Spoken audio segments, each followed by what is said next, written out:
Saudara-saudari yang terkasih, kita jumpa lagi dalam Pelita Hati di Honian Channel hari ini, Rabu 23 April 2025, hari Rabu dalam Oktav Paskah.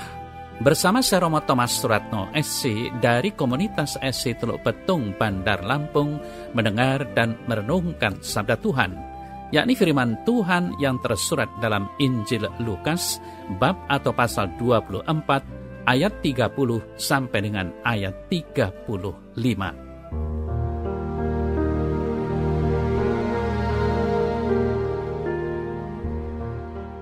Ketika Yesus tinggal bersama-sama muridnya di Emmaus, ia duduk makan dengan mereka. Ia mengambil roti, mengucap berkat, lalu memecah-mecahkannya dan memberikannya kepada mereka.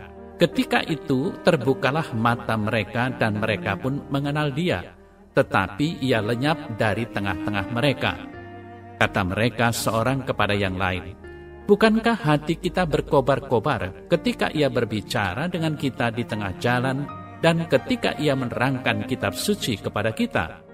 Lalu bangunlah mereka dan terus kembali ke Yerusalem. Di situ mereka mendapati ke-11 murid itu. Mereka sedang berkumpul bersama-sama dengan teman-teman mereka. Kata mereka itu, "Sesungguhnya Tuhan telah bangkit dan telah menampakkan diri kepada Simon." Lalu kedua orang itu pun menceritakan apa yang terjadi di tengah jalan dan bagaimana mereka mengenal Dia pada waktu Ia memecah-mecahkan roti.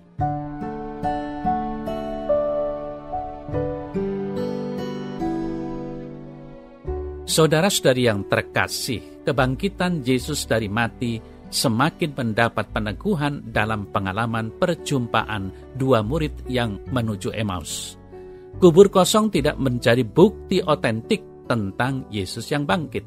Perjumpaan para murid dengan Yesus yang bangkitlah yang menjadi kesaksian bukti otentik bahwa Yesus yang disalibkan dan dimakamkan sekarang telah bangkit.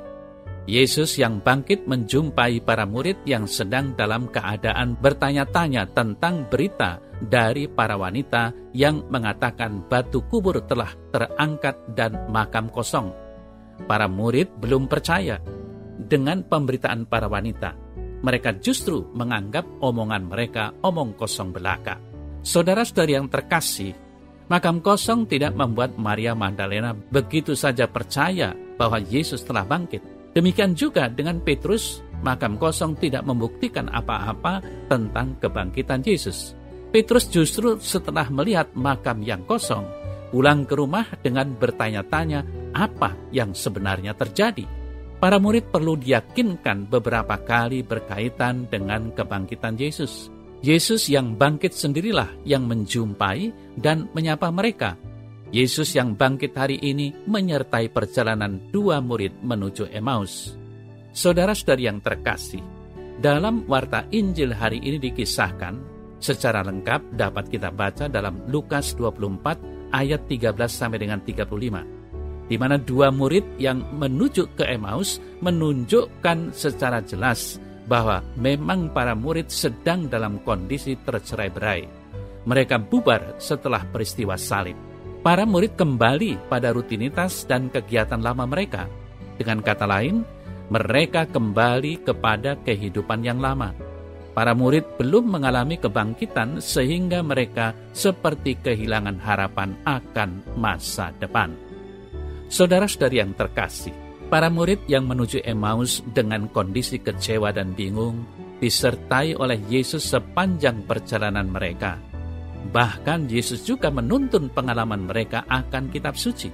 Yesus mengarahkan hati dan pikiran mereka berkaitan dengan Mesias yang bangkit dari kubur. Tetapi seperti yang terjadi, mereka tidak segera melihat bahwa Yesuslah yang berbicara, mengajar, dan menuntun mereka.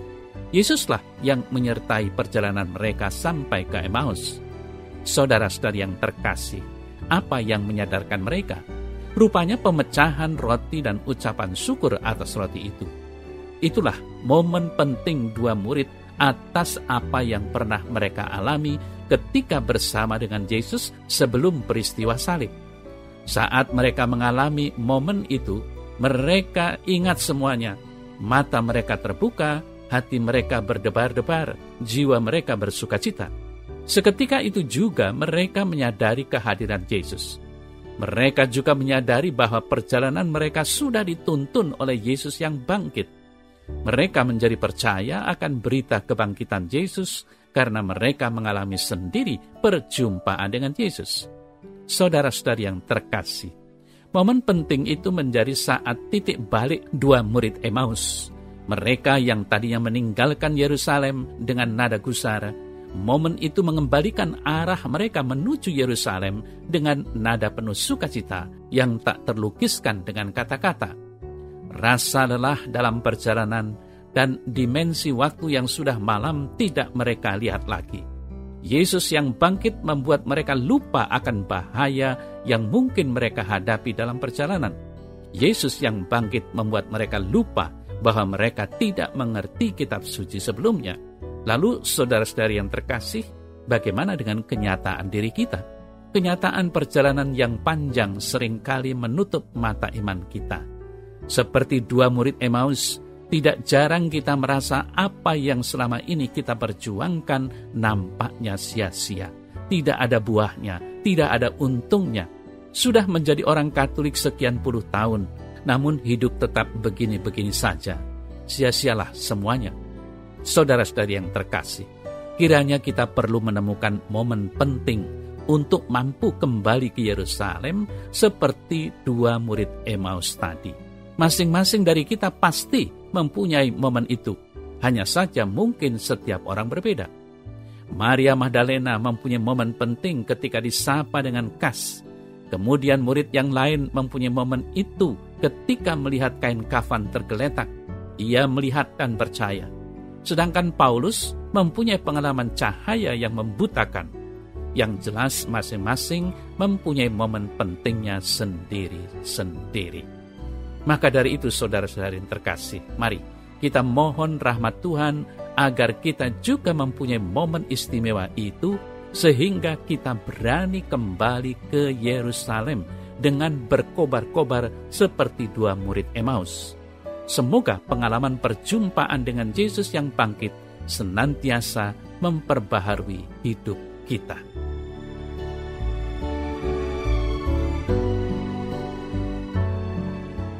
Dalam nama Bapa dan Putra dan Roh Kudus. Amin. Ya Tuhan, bantulah aku seperti dua murid Emmaus yang kembali ke Yerusalem dengan berkobar-kobar karena iman mereka dipulihkan. Semoga aku mampu untuk membaharui hidup dan perjuanganku karena aku yakin dan percaya akan karunia penyelamatan yang Engkau anugerahkan kepadaku. Semoga aku tidak takut untuk membawa kabar sukacita dalam kehidupanku. Amin. Semoga Allah yang Maha Kuasa memberkati saudara dalam nama Bapa dan Putra dan Roh Kudus. Amin.